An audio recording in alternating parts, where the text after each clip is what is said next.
Is that true in this case in terms of the devices in this case, the 3 or 4 phones that we talked about? Do they hold a lot of data? I mean, in 2016, it would have been considered a low to medium end storage phone. In today's terms, it'd be very small. But in terms of the amount of data that you collected in your extraction report, is there a lot of data we haven't discussed today? Oh, there's definitely a lot of data we haven't discussed, yes.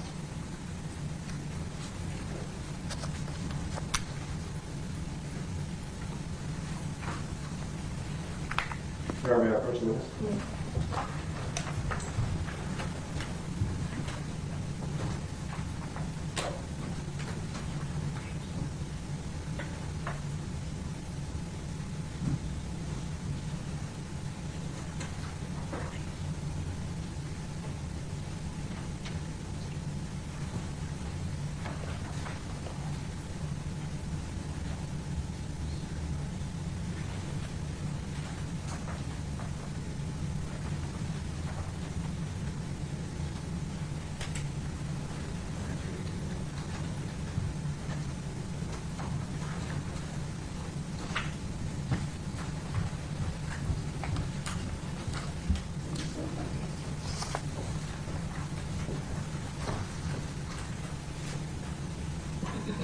Remember, I handed you what's been marked as state's exhibits 276, 277, 278, and 279.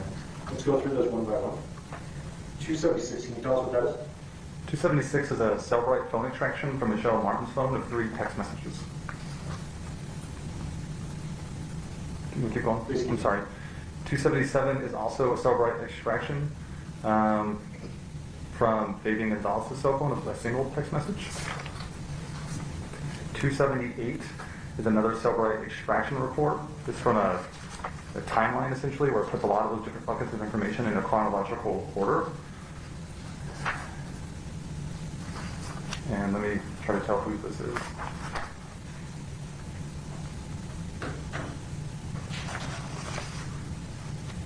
Well, let me ask you, do you recognize that as information from the timeline from Michelle Martens' phone in terms of the activity around 9 p.m. on August 23rd? Yes, this is. And then 279 is another cell-bright extraction report. This is from Fabian Gonzales' cell phone, and it's detailing some timeline information, so it's combining some categories together. Your Honor, the state will move for addition of state's exhibits 276, 277, 278, 279. No objection. 276 and 279 would be admitted. Let's start with exhibit 276. Now, can you tell us what's contained on there? Are those text messages? These are 3 text messages sent within about 90 seconds of one another. Okay. And what is the date and time? August 18th, 2016, starting at 10:16 p.m. and ending at 10:18 p.m. The first message, it's from Michelle Martens' phone to the contact state as K Jessica, which just says, "Who's this?" The number responds, "Me, babe, answer." And Michelle responds back, "Where are you at?" Okay. 277. 277 is an SMS message again. This is from Michelle Martens to this device, and it's just a sent message that just says Fabo. F-A-B-O, Fabo. Is that phone number consistent, the phone number that Michelle Martens contacted on that SMS message, is that consistent with the phone number in Alicia Padilla's phone? Yes. Do those two exhibits, are they meaningful to you? Yes. In what way? They're showing that other persons are using the devices at certain times, but when they are, they're having to identify who they are, because otherwise the conversation loses that personal context. And who's the someone who's using other people's devices? Fabian in both cases. Let's go to exhibit 278. Okay. And can you tell us what that is? So this is a timeline report from the cell phone extraction on Michelle Martens' phone. Again, it combines multiple sources of information into one, although this report is focused in on, I'm just confirming, all network connectivity, essentially. So it's the phone connecting for data connections, and it's logging when it's doing that. And what is the website that's being used there? Oh, we don't know what website it is. Or the app? They're all Google apps. In this case, YouTube appears to be, let me see if it's every single one. The YouTube app is every single connection. Okay, and what is the start time and the end time of the YouTube? It starts around August 23rd, 2016 at 9:00. Oh, hold on. Sorry. It starts August 23rd, 2016 at 8:35 p.m. and it goes until 9:04 p.m. the same night. Do you know, can you stream music through YouTube? You can. When we talked about this time period between 10:30 and 12 p.m., preceded by defendant's activity on Facebook or messages, and also succeeded by the same Facebook or message activity. And when you reviewed Michelle Martens' Google records, were there times during the night of August 23rd, going into the morning hours of August 24th, when her phone, the Google records put her outside the apartment? Yes. And can you tell us the times in that time period, starting at say 10 p.m., what times did her phone go outside the apartment? Can I just bring them up on the visual? Yes, that would be fine.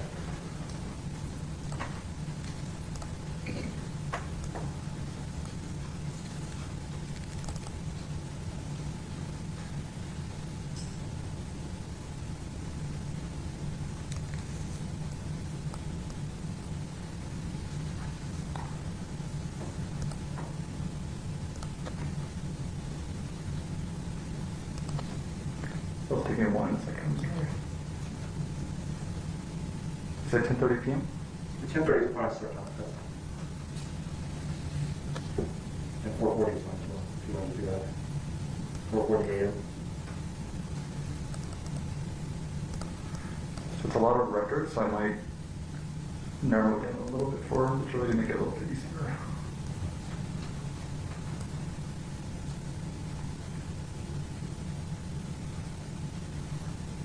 So here starting about 10:30 p.m. Then we can actually hit play and you can see the records kind of pop up and disappear. So we're looking at about a 15-minute window. So the record will stay up for about 15 minutes. When it disappears, that means it was 15 minutes ago. I'll hit play. And the time is displayed on the top left. So now it's almost 11 p.m.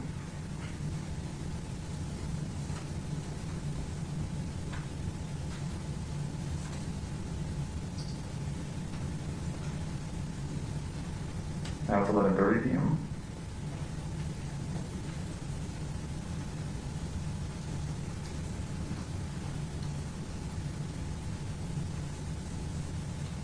Now it's midnight.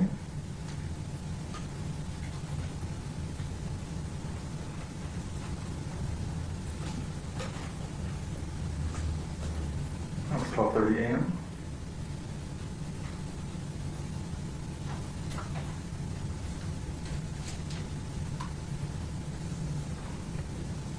Now 20 a.m.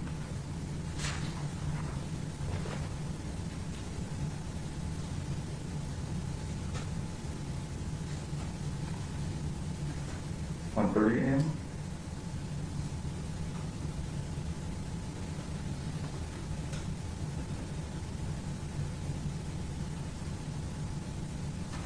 Two a.m.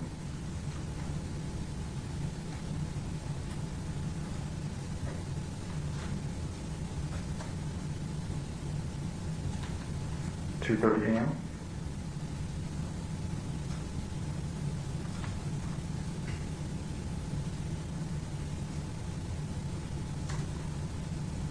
3 a.m.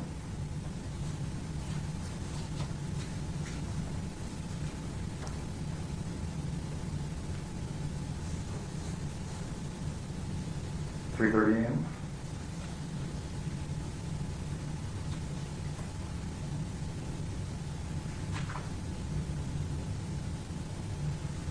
4 a.m.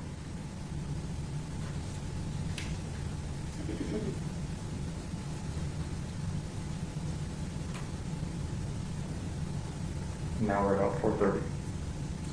Let me call your attention to two particular times in that group. Okay. Go back to 11:05 a.m. Excuse me, 11:05 p.m.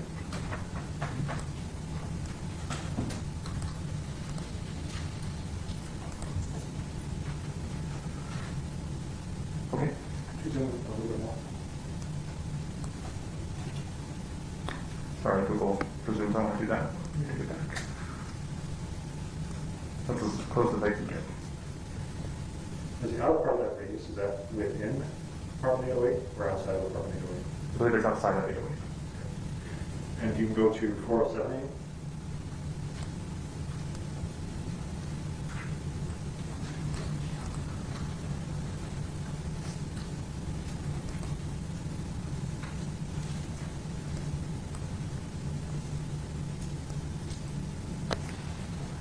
Okay, now is that radius, does that cover apartment 808? Yes.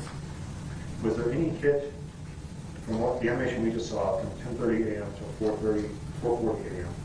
Was there any other Google hit that was that far outside your phone? 10:30 p.m. to 4:30 a.m. Those are it. And what you see there too, this is a pattern analysis. We see there's really two spots that just keep hitting nonstop, and then we look for the anomalies. We look for the ones that hit outside of that because if everything is the same, these phones typically report the same thing over and over again. So with 1105 and 407, were those two categorized as anomalies? To me, yes, and we just got to see it displayed. Now have you turned to exhibit 279, please? Okay. Can you tell me what that is? This is a mix of conversations from Fabian's phone as well as some network location information. Are those conversations we heard about earlier? Yes. And what is the time period of the conversations, the first one and the second one? First one, which is the conversations. Let me see here.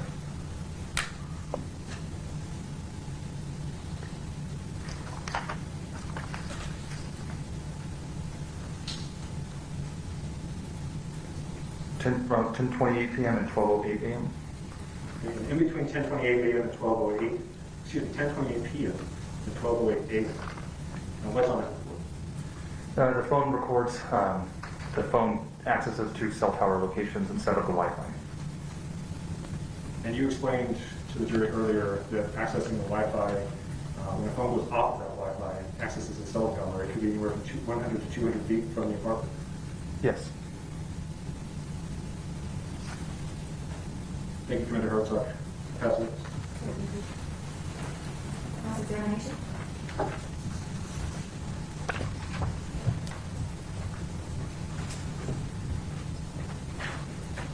Thank you.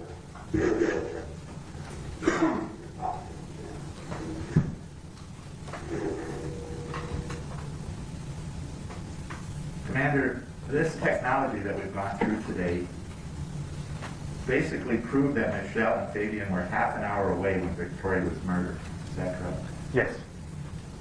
They were at Uncle Dave's a couple of times, Brother Joseph, and those were, I guess, the 1936 lake is between 26 and 31 minutes away, That sounds about right, sir. and then the South Valley about the same, right at 28 minutes. Yeah, I think that sounds about right.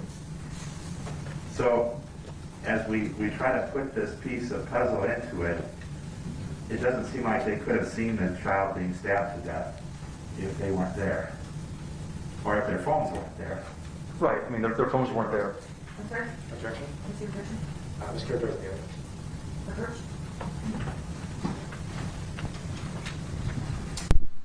Exhibits the fact that they were playing music from YouTube between 8:35 and 9:05. Michelle Martens' phone was, yes, sir. Now, why did it take 2 years to dismiss the murder counts, if you know? How long did it take to get this technology to give us a timeline?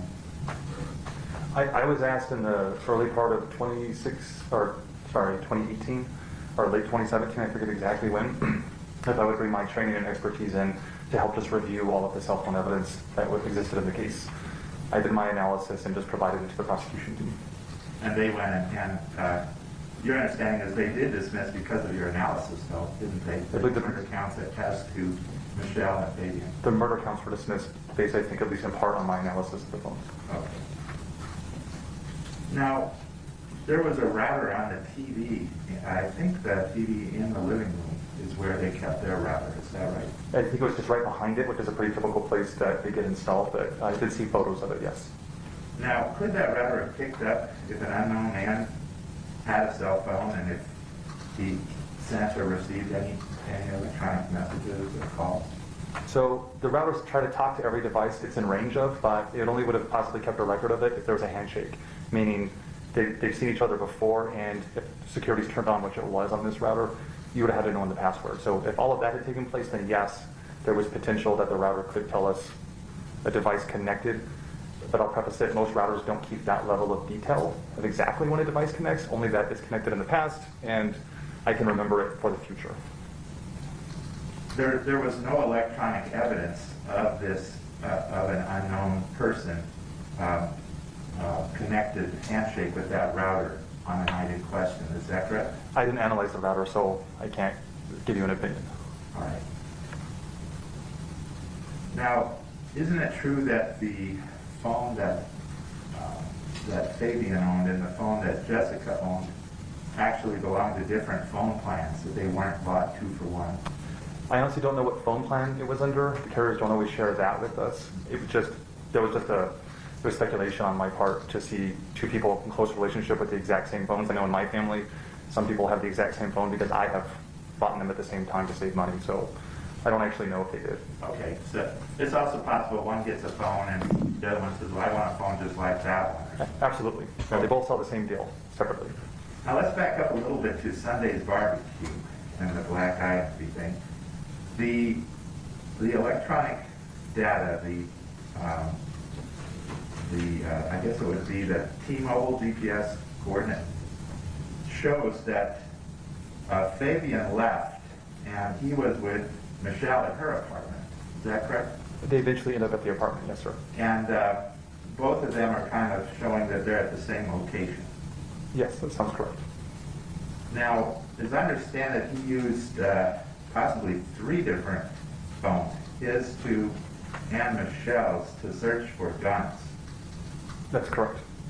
Now, is that, can you tell if his phone battery died or why he switched from one phone to another? I don't have enough information to know why he did that. Okay. There's no, data record that the phone is down or anything? Unfortunately, phones don't tell us when they die. They sometimes tell us when they come back online. Jessica's phone in this case, for example, tells us it started up the morning of the 23rd around, I forget the exact time, but it's in her phone extraction. It does record a startup event. Very few of them record when they go offline. Okay. Now, is there also a search, and I was looking for it in your documents, there's a lot of them, but I thought there was a search on Michelle's phone on how to treat a black eye, something like that. Do you remember that? I do recall seeing that, sir. What's your recollection? Yeah, the search was August 22nd at 11:30 a.m. It says, what helps a black swollen eye? To me, her boyfriend just got punched in the eye and it hurts, and she's trying to help him out, or he's on the phone doing his own research, trying to figure out what helps out his eye. And that was on her phone? Her device is where that search takes place, yes. And which exhibit is that? That's 271, sir. 271, thank you. Now, there's all these threats and texts that go on and on, but if his phone is correct, he never left the apartment. He's just texting away from inside Michelle's apartment. Is that right? It seems like his cousin was correct, Amanda, that he never showed up and wasn't going to show up. And there's no indication that he ever actually bought a gun, just that he searched for a gun on the internet. Yeah, this doesn't confirm that he bought one. Right. And would it normally show a transaction or? Craigslist is funny. I mean, most people don't record the transactions publicly when they buy something on Craigslist, but it could have been on there. Cash App and Venmo aren't really super big in 2016 when this takes place. Nowadays, we would expect to maybe see a transaction, although cash still rules in secondhand sales, so hard to say. All right, but there's no real evidence there that any of that ever left the apartment. That's correct. Now let's look at Jessica's cell phone after the barbecue. Sometime after Fabian left, Jessica leaves the party, and she goes with Willie Hollis. Is that right? I can't recall exactly who she leaves with, but she does leave and she goes to a different location besides the Irving address. And I think, and I could try to refresh your memory, but you actually looked at Willie's phone to see if the two synced up, and he was with her. I did go through Willie Hollis's records at one point. Most of it was also clear where was he at the time of the incident. So a lot of my memory is focused on the night of the 23rd and of the 24th of his phone records, to be honest. I understand, but looking back a couple of days earlier, that's the same time where she says in a text that she's waiting for the twins. She does send a message about waiting for the twins. Okay. And it appears from her text to Fabian that she's separated and wanting to get her clothes, her stuff back from him. Yeah, she made a deal to stay there, and now her stuff's there, and she's not. Right.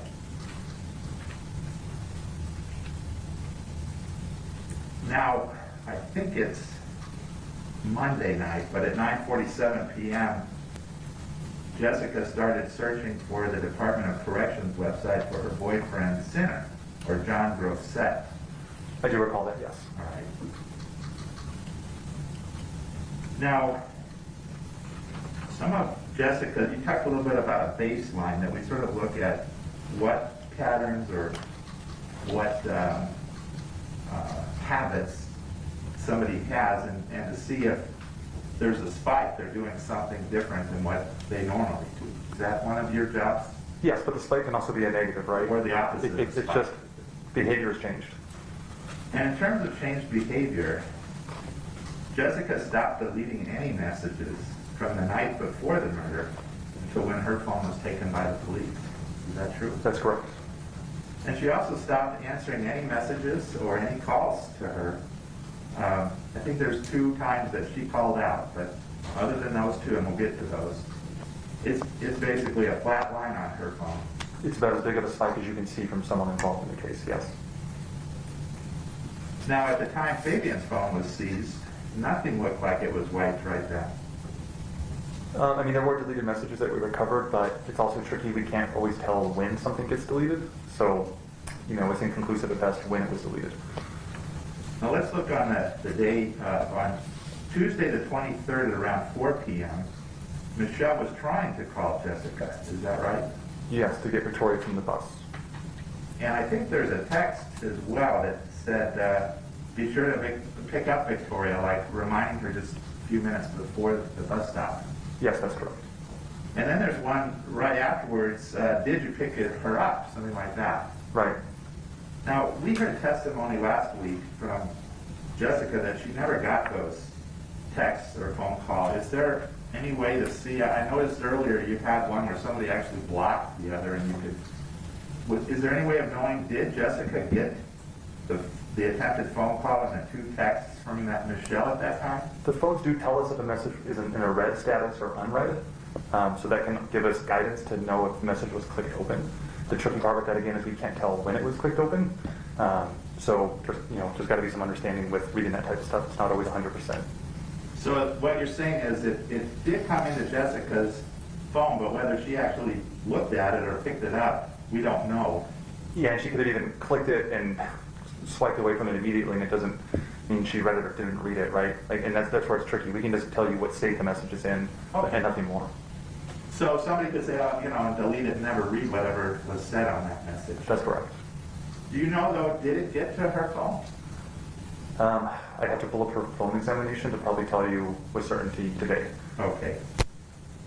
Would that take a long time, or?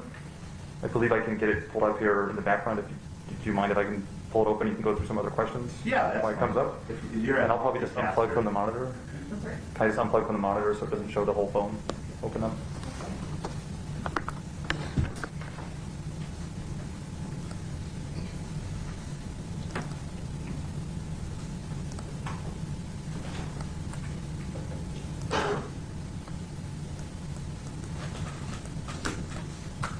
Probably going to take several minutes, sir, if that's okay, but I'm happy to answer other questions. All right. Why we wait if you want. You're better than I am at multitasking.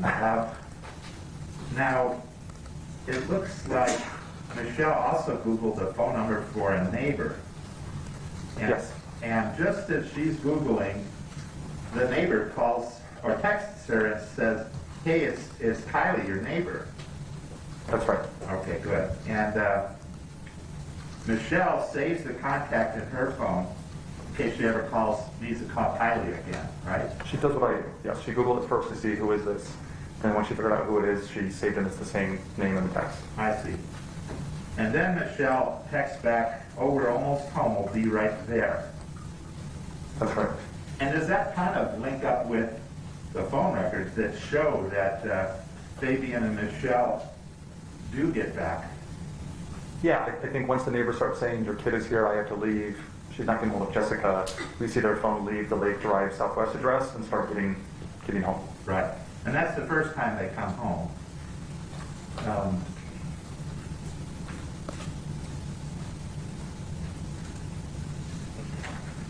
Now, and you just answered this, that's when you can see their phones moving towards the apartment. Now, at some point that late afternoon into early evening, we have a long incoming phone call from her sister Crystal at the jail. That's right. And I think we've heard that conversation. There's only really one other call, and that's to her mom around 10 p.m., Lori Collins. That's right. And other than that, as we said, there's a huge spike in terms of no activity from her on her phone. That's correct.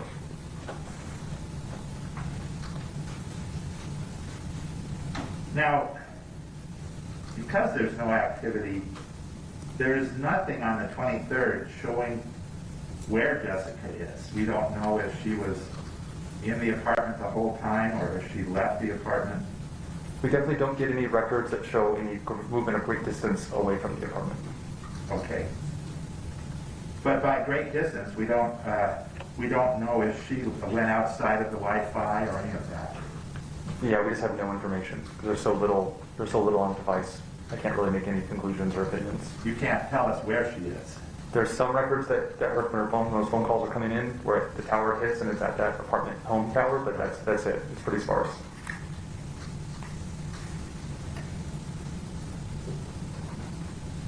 Now, if I can contrast with her sparse activity, Michelle and Fabian's activity seemed pretty normal compared to their baselines in the past. Yes. For example, Fabian replied to an earlier message from an ex-girlfriend. Is that right? I don't know what the relationship is, but he's in a conversation with a female. Yeah. Okay. And it sounded like she might have a drug problem, and they're talking about that, maybe getting back together.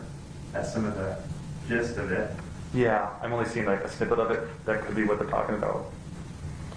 And you mentioned he's doing one line to other women who he sees, I guess, on Facebook. Are those Facebook where you say, that's a pretty, you look good, or whatever it was that he said? Yeah, my experience is telling me he's seeing profile pictures that he likes, hitting add friend, and then sending a message at the same time to see what kind of bites he gets. All right. And he posts some Facebook pictures during this as well, doesn't he? Yes. And I wanted to show you one of them, Exhibit I. Handing you Exhibit I, do you recognize that document? Yes, it's from a Facebook warrant return on Fabian Gonzales' Facebook account, and it's a post he made. And at what time did he post that Facebook? August 24th, 2016 at 12:19 a.m. Mountain Time. So just a little after midnight, a few hours after the death of Victoria, correct? Yes. I'd move I into evidence. Defendants, I will be admitted. Now, would you agree with me that there's really nothing in Fabian's phone activity that looked like he was saying there's a dead kid over here, help me out, anything like that? There's definitely nothing that plain on his account. Or even abnormal behavior in terms of his cell phone activity? I mean, there's gaps in time that we can't account for, and we went through it pretty thoroughly of the activity we see on it. I don't know if I can say much more than that. Yeah, I think you found an hour where nothing was going on somewhere in there. Before midnight, yeah. Yeah, before midnight. Yeah. But basically, he's flirting with women and posting Facebooks and answering somebody he knows texts. He's doing what he would do any other night if you looked at his phones. Yes. Your witness.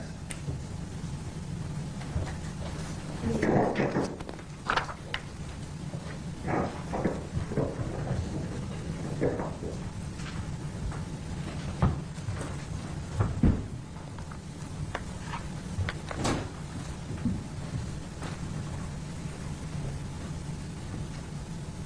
right, let's start with that last question. So, Mr. Aaron's asked you if he's doing what he did every other night.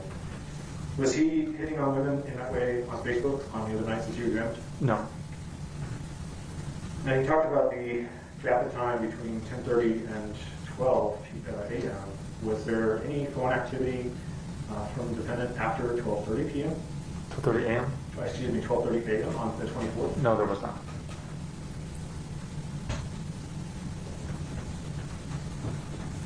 In terms of the calls that Jessica Kelley had on that day, you talked about the call from her sister from prison Yes.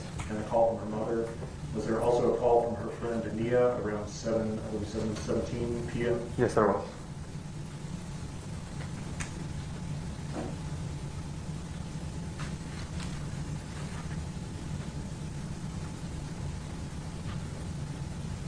And you talked about the defendant's location after the barbecue.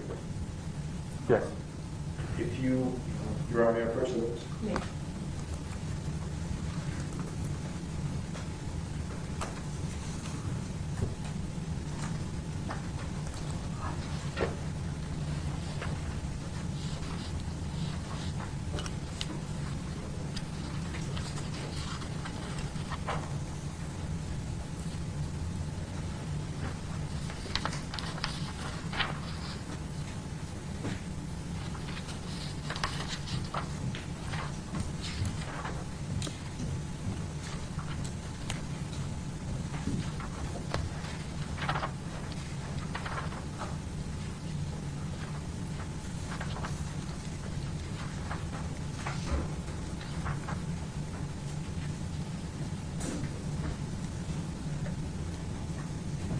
I see on Exhibit 255.1, there are some dates and times that are cut off on here.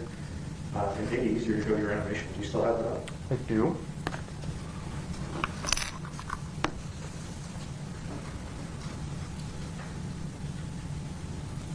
Whose records do you want to look at? You look at the defense records on 8/21 at 6:32 p.m. Yes, sir. Just give me a minute.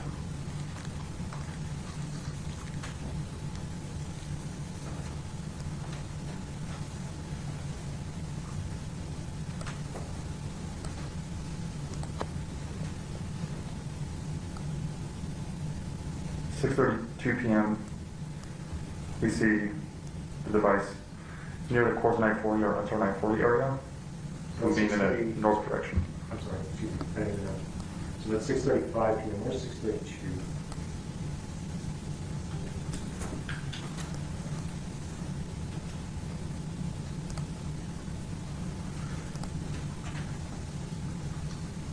I see a green dot to the bottom of the screen, or middle of the screen. Yes, I'm sorry. Get lost in my own maps.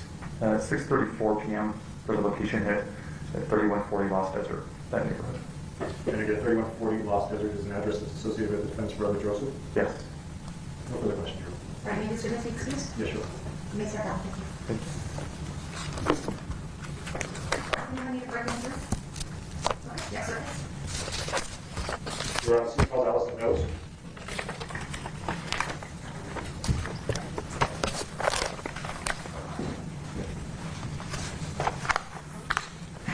Yes, sir. Thank you.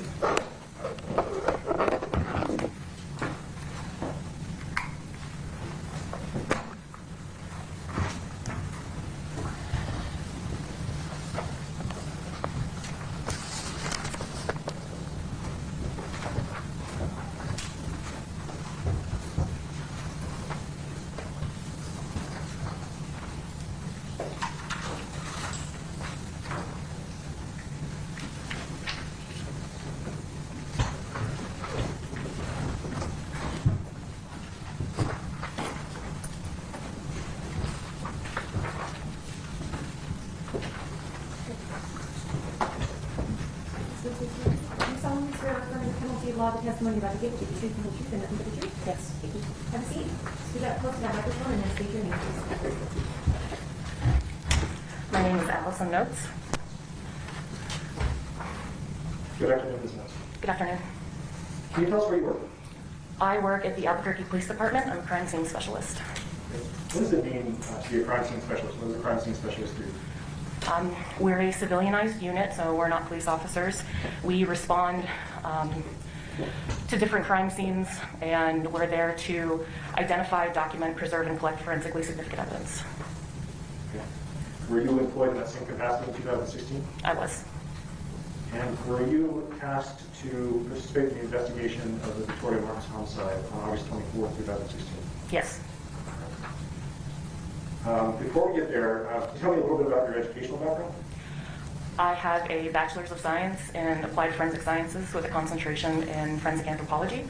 I also have a Master's of Science in Forensic Archaeology and Crime Scene Investigation. And what kind of training do you undergo as a CSS? We have an academy. It's not like the one that the officers go to, but it teaches us how to take photographs correctly, how to fingerprint, how to collect items and DNA and things of that nature. We also have on-the-job training. Okay.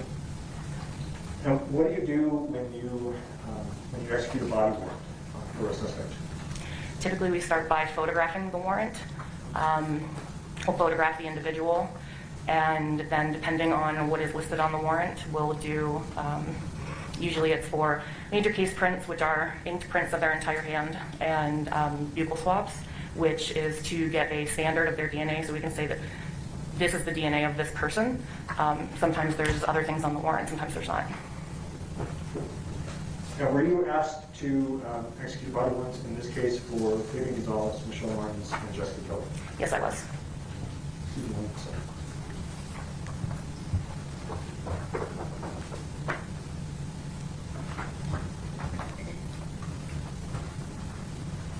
You're on behalf of Prosecutors?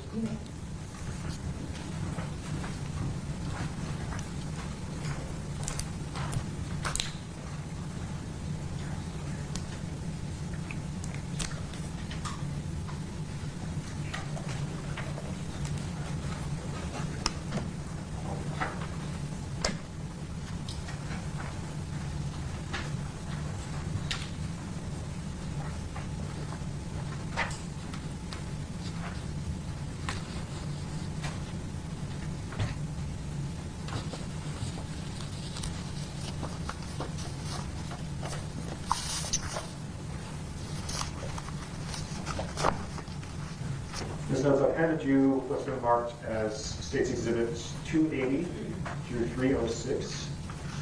Let's start with Exhibits 280 through 293. Through 293? Can you tell me what those are?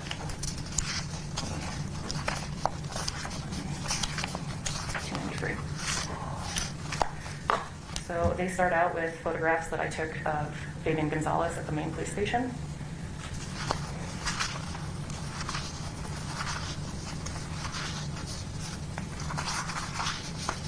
Their overall photographs that we take are kind of like how they do mugshots on TV, so they're all four sides, the face, the hands. Okay, and the exhibit numbers for that would be 280 through what? So it looks like it's 280 through 286. 287, 88, and 89 appear to be photographs that I took of Michelle Martens at the main police station.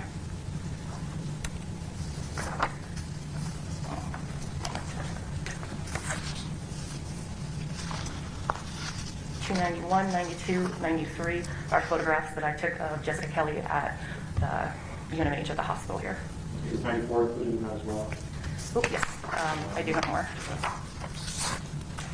94, 95? 94, 95, and 96. And those are all of Jessica Kelley. Do all of those photographs fairly accurately represent the photographs that you took on August 24, 2016? Yes, they do. Your Honor, the State will move for admission of States 280 through 296. No objection. 280 through 296 will be admitted? May I publish? Yeah.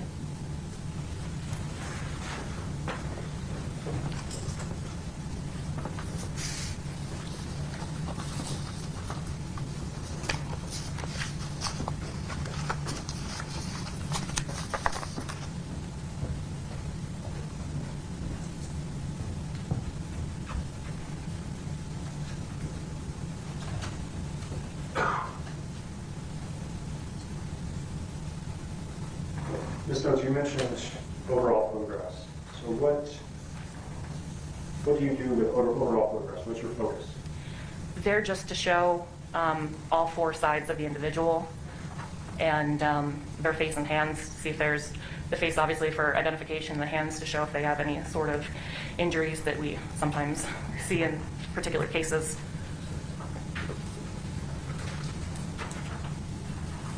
Is that what I'm showing here on the Yes. monitor? And do you do close-ups of injuries? Typically, yes. I believe that he was photographed earlier, but these are there are some photographs that I took that are close-ups of his injuries.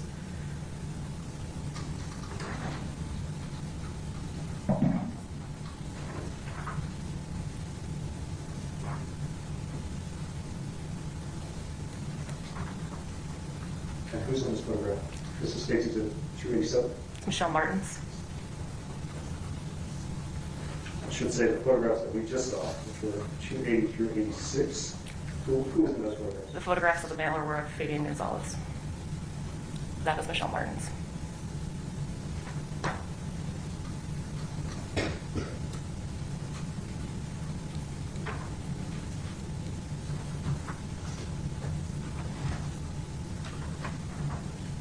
And here's State's Exhibit 291. We don't see a face, but do you know who's depicted in that photograph? That is Jessica Kelley.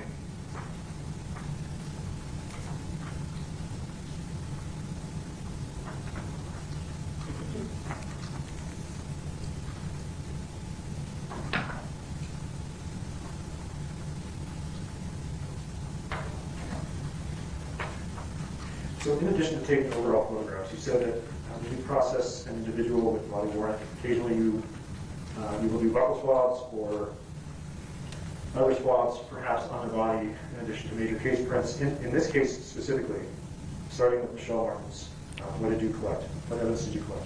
For Michelle Martens, I did photographs. I collected the clothing that she had on, those gray scrubs. We did buccal swab. I swabbed her hands. I also collected pubic hair, which was on the warrant. Did you also do major case prints? And major case prints, yes. Okay. How about for, and before I did actually, when you interacted with Michelle Martens, how did she seem to you? She seemed fairly normal. Usually in these circumstances, people are nervous. She didn't appear nervous. She just was kind of there. It was a little out of the ordinary. And when did you do this for Michelle Martens? When did you collect samples from her? It would have been, it's hard because I'm not sure when I started, but it would have been that day on August 24th, but in the evening, so after 8 o'clock. And how about for the defendant in this case? What body samples did you collect from him? So for Fabian Gonzales, we also did the major case prints, collected his clothing, which was the shorts, a buccal swab, photos, swabs of the hands, pubic hair, and in addition, there was a penile swab. And you just described Michelle Martens as seeming normal. How did Mr. Gonzales seem? Very nervous, very fidgety, quiet.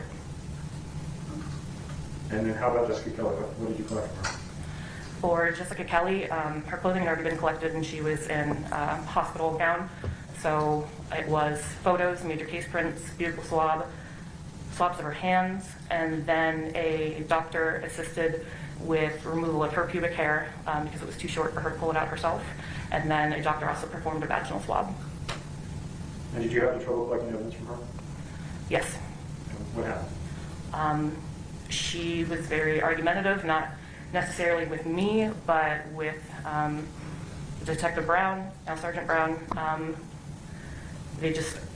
She didn't appear to like him and was arguing about things about the warrant, didn't really listen to directions. It was also very difficult because she had been injured and was in a hospital bed.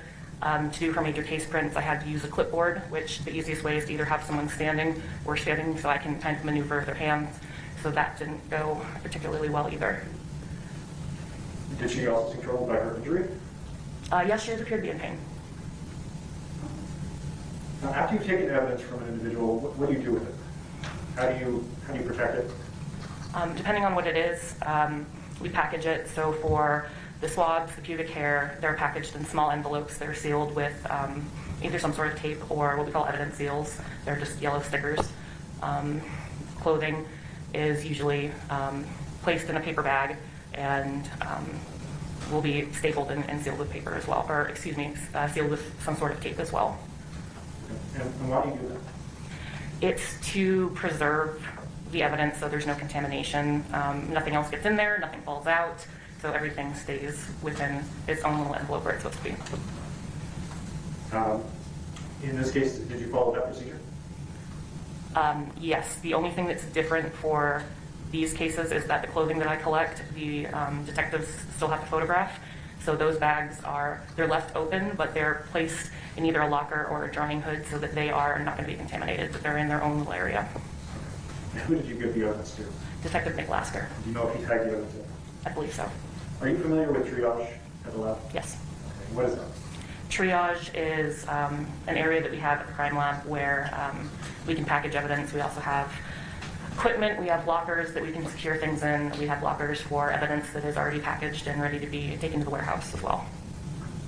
Could you please look at what's marked as State's Exhibits 297 through the end of that packet?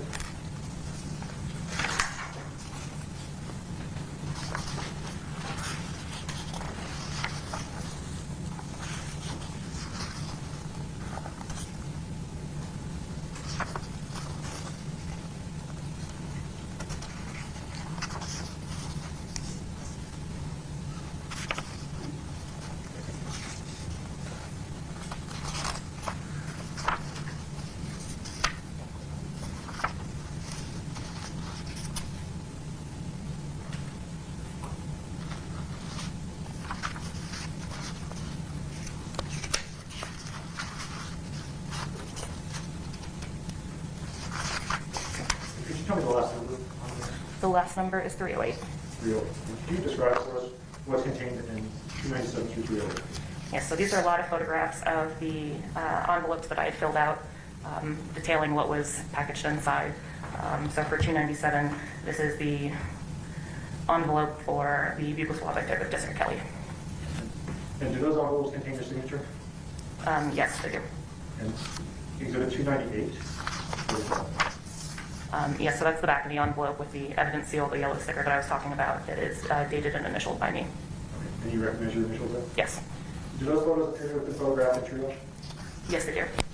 And do they fairly and accurately represent the biological materials collected from the defendants in this case, the defendant in this case, as well as Michelle Martens and Jessica Kelley, that you gave to Detective Lasker? Yes. Your Honor, the state will move for admission of states 297 through 308. No objection. 297 through 308 will be admitted. Your Honor, may I have them? You may.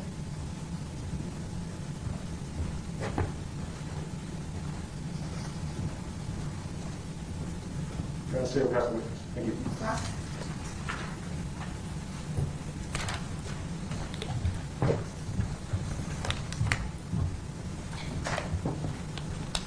Just a few questions, ma'am. As I understand it, you processed Mr. Gonzales and Ms. Martens at the police station, what, about 15 hours after their arrest, something like that? That's correct. And your understanding is that at least Michelle had already gone to the hospital, was treated, and then came back to the police station. That was my understanding. And so their wounds were already treated before you took your pictures, correct? Correct. And the photographs that we've been shown, those are not the photographs that you took to document injuries, but just sort of the four dimensions or the four angles. Yes, these photographs were more to show that this person is the one that I got these items from. I see. So this ties to the major case prints and the buccal swabs and the other biological samples that you collected from them, correct? Correct. Now, you also searched a dumpster at the crime scene, didn't you? Yes, I assisted with searching a dumpster. And you didn't search any of the other dumpsters at the apartment complex, just that one. I'm sorry? Objection? You'll score. The march? What was your understanding? What were you looking for? What was your understanding? I was there in a limited capacity, but my understanding was that they were looking for some sort of knife or cutting instrument, And a garbage bag? possibly. Okay. Now, the major case prints for Miss Kelley were not really of high quality. Would you agree with that? I would agree, yeah. And that was mostly due to her uncooperativeness with you. That coupled with, because of her injuries, having to do it on a clipboard instead of how we normally do it, yes. And in fact, she called you a stupid effing bitch, didn't she? She did. And she was angry. She was angry throughout. I believe when I manipulated her hands, I may have inadvertently hurt her, which is why she was angry at me at that point in time. But yeah, she was angry throughout at everybody. At everybody. Thank you. Peter?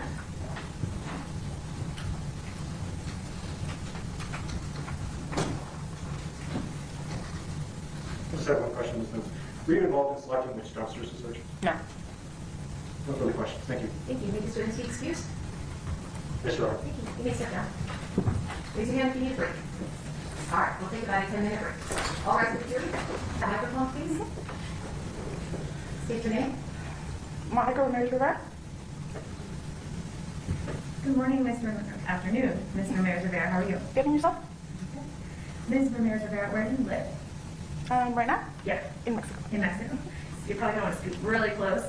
It's hard for everybody to hear. I know it feels weird. Just lean on in there. Okay. Back in August of 2016, were you in Albuquerque? Yes. Were you visiting your sister? Yes. And who's your sister? Christina Torres?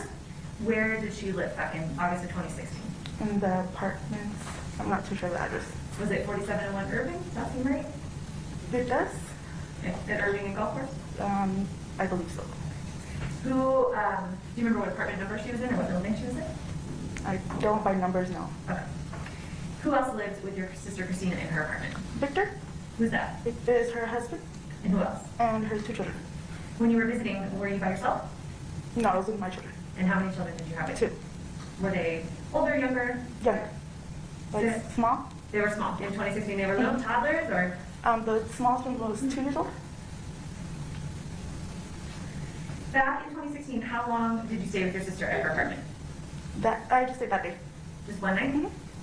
And had you been to that apartment complex many times before or was this the first time? No, I had been there before. Did you know any of the neighbors? No, my sister mentioned them. Like, she told me about them and she said who was who.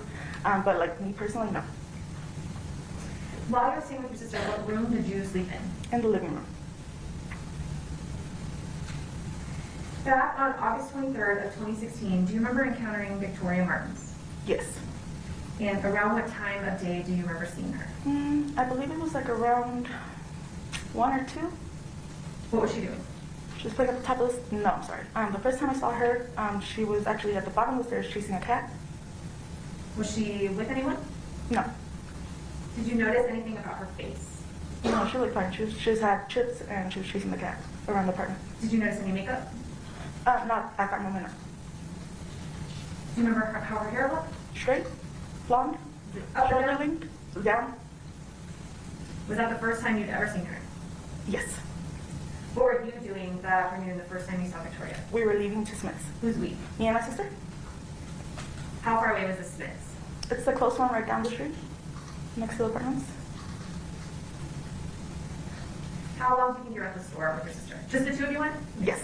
Okay, so how long do you think you and Christina were at the store? About an hour or more, because we had a flat tire, so about an In hour. the parking lot dealing with that? Yes. Did you encounter Victoria for a second time when you got home from the store? Yes. Tell us about that. That's when I saw her at the top of the stairs, and she was wearing glitter on the top of her eyelids.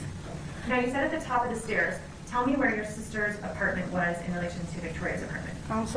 Going up the stairs, my sister's apartments are on the her apartment's on the right, and Victoria Martens' apartment was on the left. Let me show you what's been admitted as State's Exhibit 4. Does that look familiar? I can't see. Oh, is it off? Oh, okay. You should be able to. Yeah. You're right there. Yes. Okay. So you said, are these the stairs that you're talking about that I'm leading to? Mhm. And this is Victoria's apartment, and your sister's apartment was next door? Yes. Would that have been apartment 806? Does that seem right? Possibly, yeah. No problem. So Victoria was at the top up here, In the middle.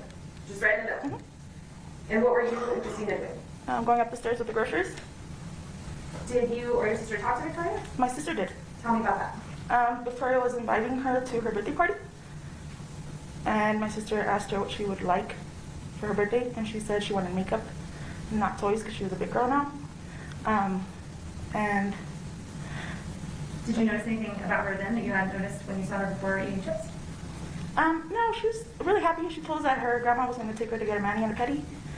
She was kind of excited for her birthday party. She told us that they were going to do it the next day when they got out of school early. So she was just inviting us mostly to the party. During this interaction with Victoria, did you see Jessica Kelley? Yes.